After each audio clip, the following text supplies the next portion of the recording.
हाँ बेटा, next topic हम ग्राफ स्टडी कर रहे हैं और ग्राफ में भी पहला पार्ट है स्थिति समय ग्राफ, मतलब हम कण की स्थिति और समय के बीच में ग्राफ के बारे में अध्ययन करेंगे।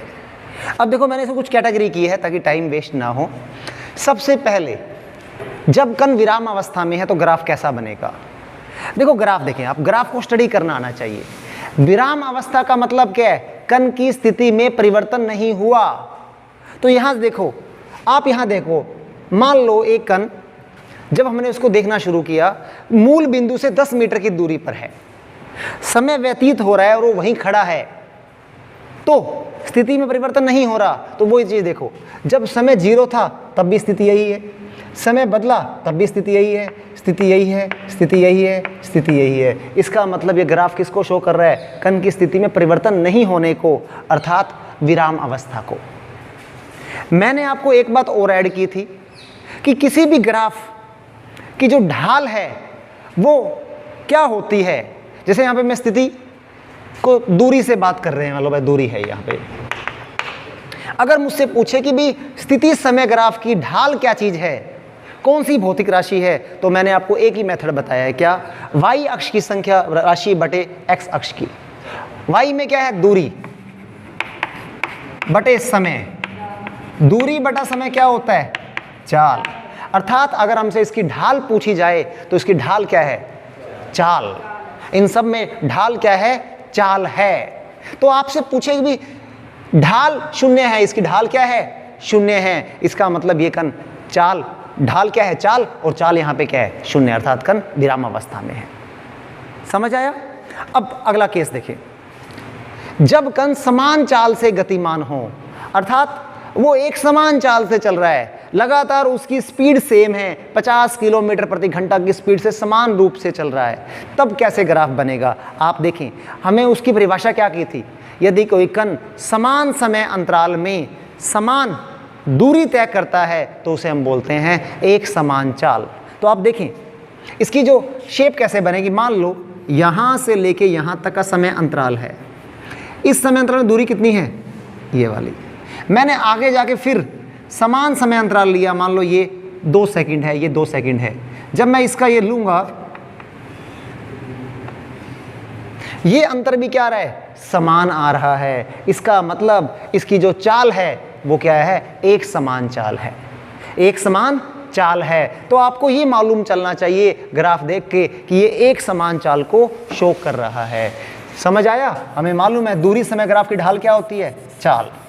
अगर मैं इसमें एक ग्राफ और बना दूं, मतलब ये कोई ए कण है, ये बी कण है, अगर मैं आपसे पूछूं ज्यादा चाल किसकी है, जिसकी ढाल ज्यादा, ढाल ज्यादा किसकी है, बी की, तो उसकी चाल ज्यादा है। आप ग्राफ से भी देखो, रटो मत इस चीज को।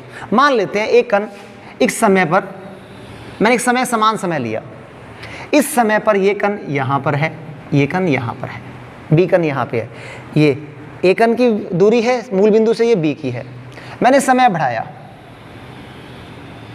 आप देखें समान समय में, जो इस समान समय अंतराल में ए इतनी दूरी तय कर रहा है, इतनी वाली, और बी कितनी कर रहा है, इतनी, तो ज्यादा चाल किसकी हो गई, बी की।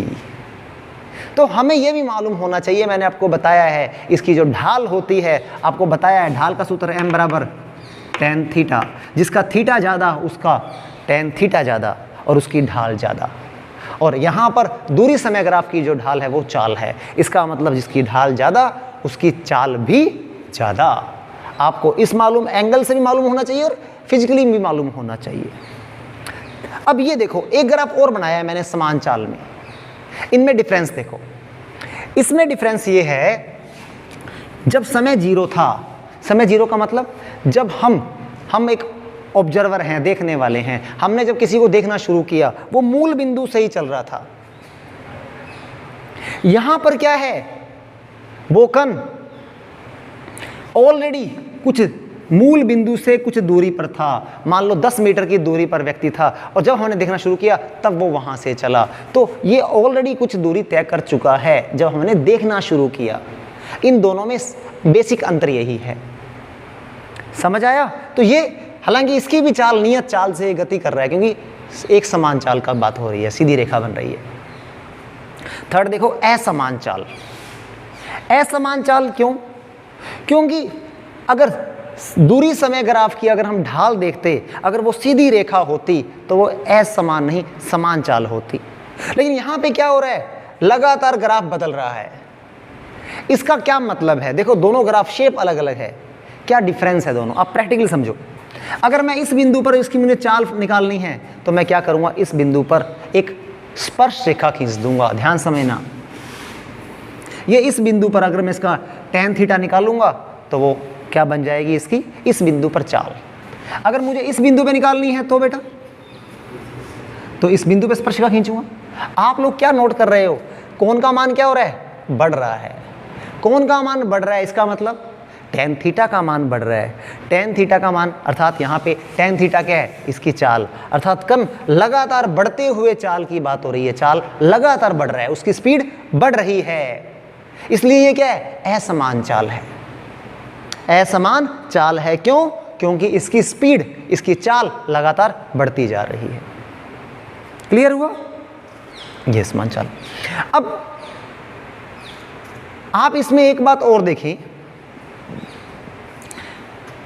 हम ग्राफ से अगर स्टडी करना चाहें तो देखो, मान लो ये 10 सेकंड है, 10 सेकंड में उसके द्वारा तय की गई दूरी कितनी है। एग्जाम्पल लिया मैंने, 10 मीटर है, 100 मीटर है 10 सेकंड में। आप मतलब और समझे, जब कण यहाँ आ गया, मान लेते हैं ये पूरा समय 30 सेकंड हो गया, एग्जाम्पल मैंने, और ये दूरी है लगभग 600 मीटर। तो यहाँ पर चाल कितनी है, दूरी बटा समय 100 बटा 10 मीटर प्रति सेकंड यहाँ तक की।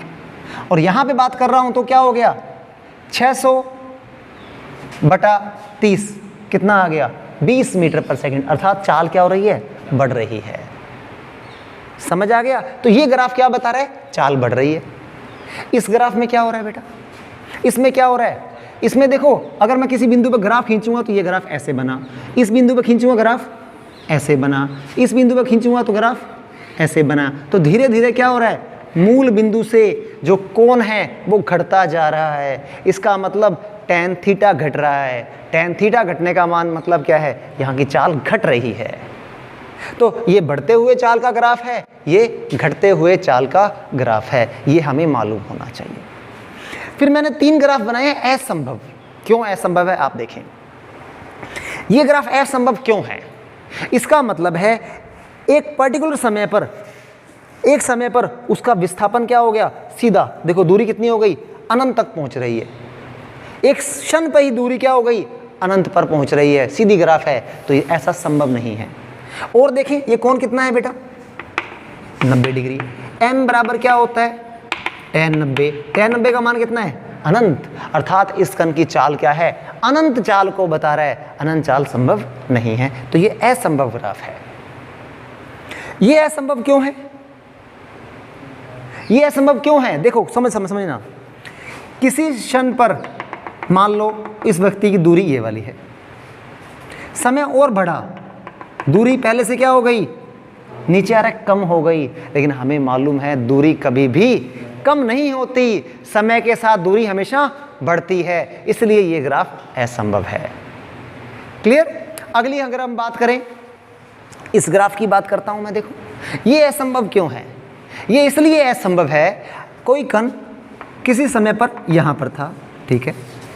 अब वही सेम केस, समय बढ़ा, ये देखो पहले यहां पर था, समय बढ़ने पर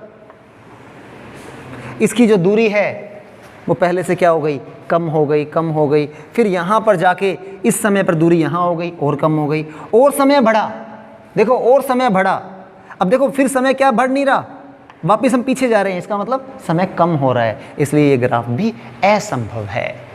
तो ये हमें मालूम होने चाहिए, ग्राफ देख के इनका ग्राफ का मतलब क्या है। इनको आप रट नहीं सकते, आपको इनका भौतिक अर्थ मालूम होना चाहिए, क्यों संभव है और क्यों असंभव है।